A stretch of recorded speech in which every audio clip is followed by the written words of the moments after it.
পশ্চিমারা বুঝেছে যে ক্রুসেড বা ধর্মযুদ্ধের মাধ্যমে কোন রাষ্ট্র দখল করা যাবে না। মুসলমানদের কাছে তারা হেরেছে। এখন তারা চাচ্ছে মুসলিম রাষ্ট্রগুলোতে পশ্চিমা সভ্যতাকে এক্সপোর্ট করতে। কি করতে? বাংলাদেশেও প্রচুর বুদ্ধিজীবী, রাজনীতিবিদ, মার্কিন যুক্তরাষ্ট্রের দালাল আছে। কেউ পিন্ডির বিরোধিতা করে, কেউ দিল্লির বিরোধিতা করে, কিন্তু কেউ ওয়াশিংটনের বিরোধিতা করে না। সত্য না? কেউ ভারতীয় হেজিমনির বিরোধিতা করে, দিল্লির কথা চলবে না। কেউ পাকিস্তানের বিরোধিতা করে, পিন্ডির কথা চলবে না, কিন্তু ওয়াশিংটনের বিরুদ্ধে কথা বলে না।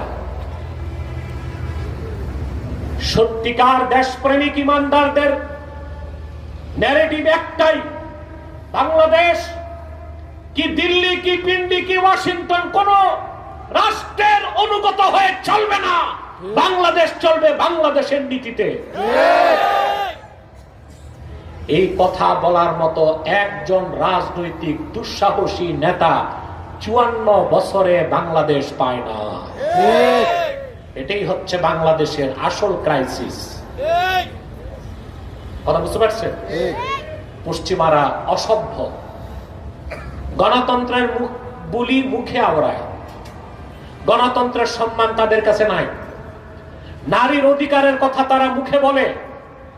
অপরাধী হয়ে থাকলে ভেনেজুয়েলার প্রেসিডেন্ট অপরাধী, তার স্ত্রীকে কেন অপমান করা হয়েছে? এটাই নারীর প্রতি তোমাদের সম্মান?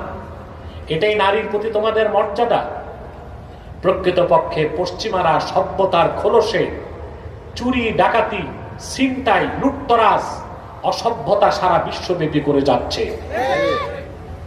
তার প্রমাণ এই পৃথিবীর মানুষ পেয়েছে সিরিয়াতে, লিবিয়াতে, ইরাকে, আর এখন দেখতে পেল ভেনেজুয়েলাতে। প্রিয় ভাইরা, কিন্তু একটা জায়গায় যে আমেরিকা হোঁচট খেয়েছে, ওর প্রবল শক্তি, টাকা আছে, পয়সা আছে, মানি আছে, মিডিয়া আছে। এই রাষ্ট্রটি মধ্য এশিয়ার একটি গরিব রাষ্ট্রের কাছে এসে পরাজিত হয়েছে।